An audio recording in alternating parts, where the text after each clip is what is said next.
तो दोस्तों, इस दुनिया के अंदर आपके साथ चाहे कितना भी बड़ा पाप या अत्याचार क्यों ना हुआ हो, एक ना एक दिन आपको इंसाफ जरूर मिलता है। और इंसाफ दिलाने वाला कोई और नहीं, ऊपर वाला होता है। क्योंकि दोस्तों, जिस दिन ऊपर वाले की नज़र पापी पर पड़ती है तो वह उसको ईंट का जवाब पत्थर से जरूर देता है।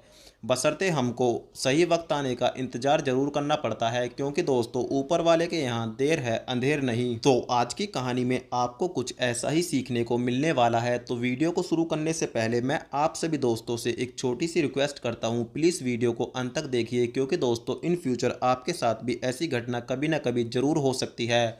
तो कहानी में हमको एक माधुरी नाम की लड़की दिखाई जाती है, जिसका पति और इसकी सास दोनों ही हमेशा इससे नफरत करते हैं और 24 घंटे इसको ताने देते रहते हैं। सास इससे इसलिए नफरत करती है क्योंकि शादी को पूरे 5 साल हो गए और इन 5 साल में ये अपनी सास को दादी नहीं बना सकी। और पति इससे इसलिए नफरत करता है क्योंकि पति का चक्कर बाहर किसी दूसरी लड़की के साथ चल रहा है जो इससे काफ़ी खूबसूरत होती है। और नौबत तो यहाँ तक आ जाती है जब एक दिन माधुरी को पता चलता है कि इसका पति और इसकी सास ने अब पूरी तरीके से इसको तलाक देने का प्लान बना लिया है। तो उस रात माधुरी को नींद नहीं आती। अब दोस्तों, माधुरी ने पूरी तरीके से ज़िंदगी से हार मान ली है।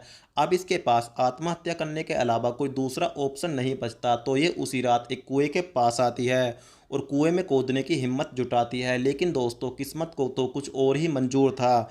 दरअसल इस कुएं के अंदर काफ़ी सालों से एक चुड़ैल का साया रहता है जो माधुरी के अंदर समा जाती है। और फिर क्या, अगले दिन से ही इस बुढ़िया और इस घमंडी आदमी के उल्टे दिन शुरू हो जाते हैं। क्योंकि माधुरी रोज रात को अजीब हरकतें करके इन दोनों को डराना शुरू कर देती है और दिन में बिल्कुल नॉर्मल रहती है। फिर एक दिन दूधिया माँ जी को बताता है कि माँ जी, छोटा मुंह बड़ी बात, अगर मैंने आपको बताया तो आप यकीन नहीं करोगी। तो बुढ़िया पहले ही काफ़ी घबराई हुई है और ये इसको बोलती है, तुझको जो बोलना है साफ साफ बोल। तो दूधिया बोलता है कि उस रात मैंने तुम्हारी बहू को उस कुएं के पास देखा था, लेकिन तुम्हारी बहू ने हाथ जोड़कर मुझसे बोला कि प्लीज़ इस बारे में किसी को कुछ मत बताना, आज के बाद मैं कुएं के पास कभी नहीं आऊँगी। तुम्हारी बहू के अंदर उस चुड़ैल का साया है और तुम्हारी बहू खून की प्यासी है। दूधिया की ये बात सुनकर बुढ़िया का बीपी लो हाई होना शुरू हो जाता है और उसी रात सबसे पहले माधुरी इस दूधिया को चटकाती है और उसके बाद अपनी सास और अपने धोखेबाज पति की भी हत्या कर देती है और बताती है कि मैं तुम्हारी माधुरी नहीं हूँ, मैं वही मंजूली का हूँ जिसका पति सुहागरात पर ही मर जाता है।